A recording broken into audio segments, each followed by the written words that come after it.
चला देखी आई आजमगढ़ के डीडी कॉलेज चला देखी आई। चला देखी आई चला देखी आई जौनपुर के डीडी कॉलेज चला देखी आई। समधी का बहिना पढ़े ना जाने पढ़ावे ना जाने उता नौ नौ गो लइका हो खावे के जाने चला देखी आई। चला देखी आई जौनपुर के डीडी कॉलेज चला देखी आई। चला देखी आई आजमगढ़ के डीडी कॉलेज चला देखी आई।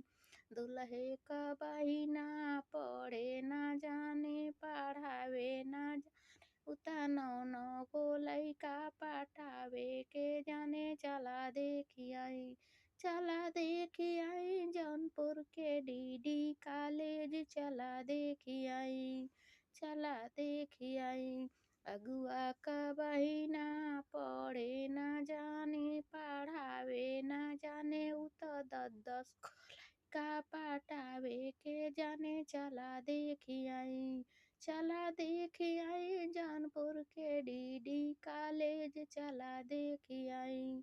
दुल्हे का बहिना पढ़े ना जाने पढ़ावे ना जाने उता दस लइका हो खावे के जाने चला देखी आई। चला देखी आई जौनपुर के डीडी कॉलेज चला देखी आई। दुल्हे का बहिना पढ़े ना जाने पढ़ावे ना जाने खाली दस दस गो लइका पटावे के जाने चला देखी आई। चला देखी आई जौनपुर के डीडी कॉलेज चला देखी आई। समधी का बहिना पढ़े ना जाने पढ़ावे ना जाने खाली दस लइका हो खावे के जाने चला देखी आई। चला देखी आई जौनपुर के डीडी कॉलेज चला देखी आई।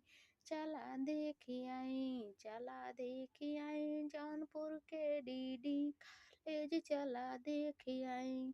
अगुआ का बहिना ना पढ़े के जाने ना पढ़ावे के जाने खाली दस दस गो लइका पटावे के जाने चला देखी आई।